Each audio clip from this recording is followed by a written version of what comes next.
Come now, children, gather round the cauldron's fire. Would like to tell you a true story about when I was young girl. Grab your blankets. You will need your security. But no foolishness here. Just enjoy the story.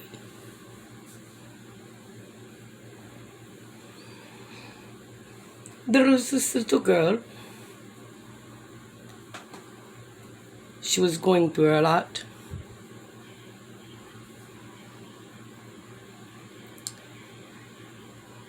I will spare you the gory details of her home life. But I will share a story with you, which came from the schoolyard. Back in, was it 1983, maybe? Yes. 5th grade. This school in the middle of asshole Texas, in the United States.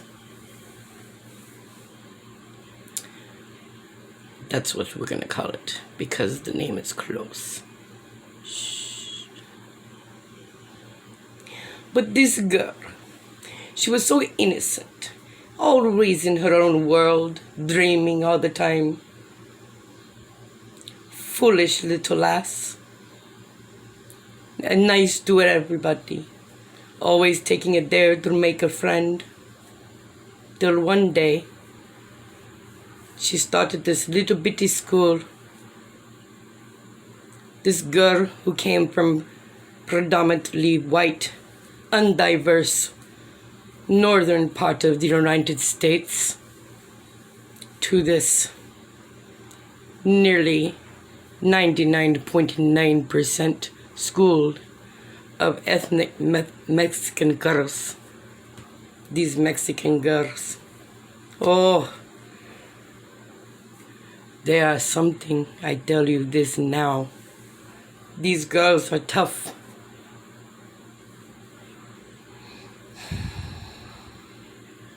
This little lass, she was not ready for this.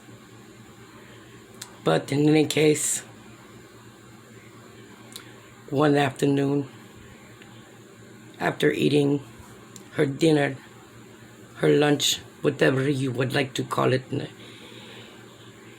out in the hallway so nobody could see that all she had was sugar and cinnamon bread. She knew how to sneak the soda waters, the pops, from the very easy to break into soda machines. You just ask it. You just ask the machine, I would like to have. And then here comes Stella Trevino. She had a big old booty. And she had a big old boobs for a 5th grader. And wore makeup, and all the boys liked her. Thought she was hot stuff, always punching people.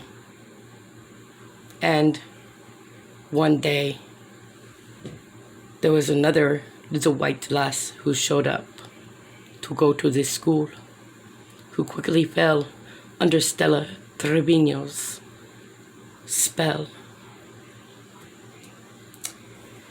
She wanted to see the 2 white girls fight. And she pushed that poor little white girl to tie Angie's shoestrings together. Oh, she stood there, and I can't even describe the type of pain in the pit of her stomach. All the years of wandering in dreams,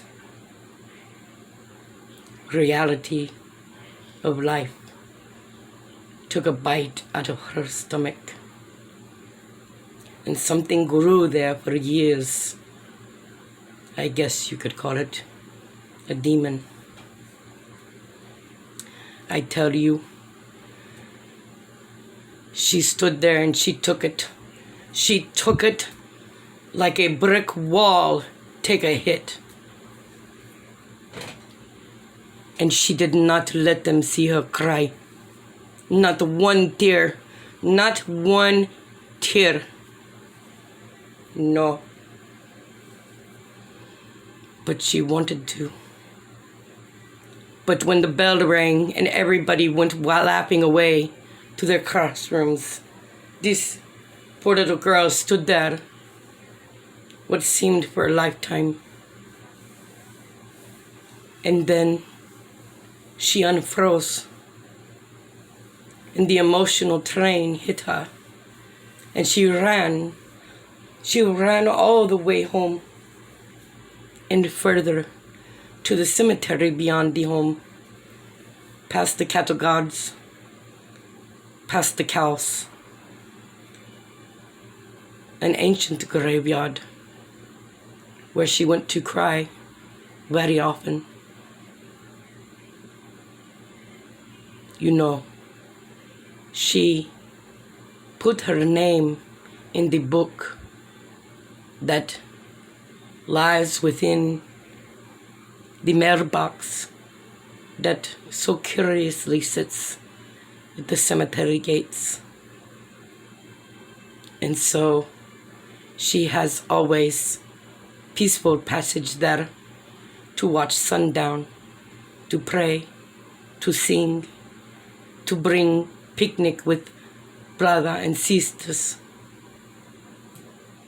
and even get her second kiss from little Graham. But anyway, she went up there every day instead of school, and she cried until she got mad.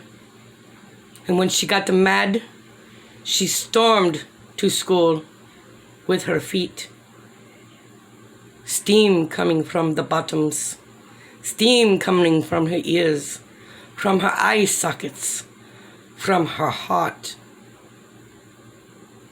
She had built it up with iron and steel. Oh yes, and things, they changed for Angie. For many years, she fought not only her own demons or bullies, but others as well. She could smell a bully states away. But the thing, after she would beat up a bully, she would end up with a new friend at the table, wanting to be protected. And she realized that some people needed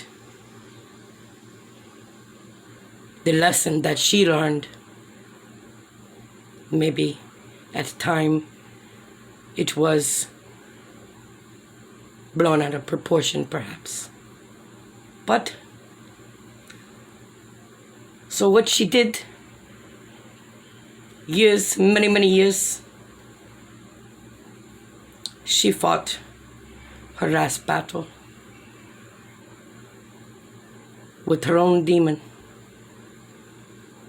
And she told him, "You son of a bitch, you do not rule the sheep.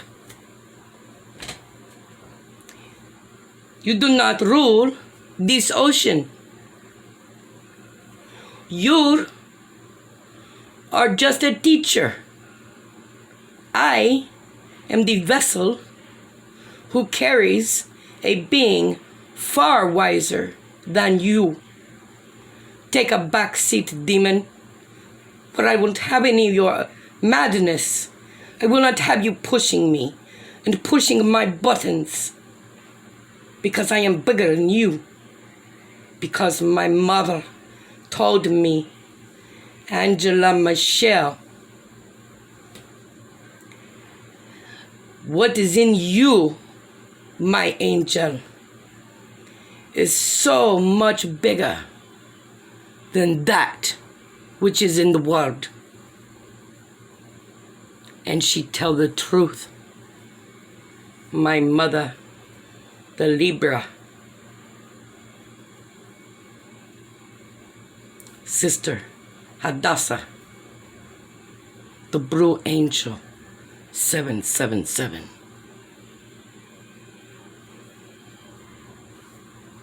And that is my story for the Cauldron. I hope that you enjoyed yourself as I have enjoyed telling my story.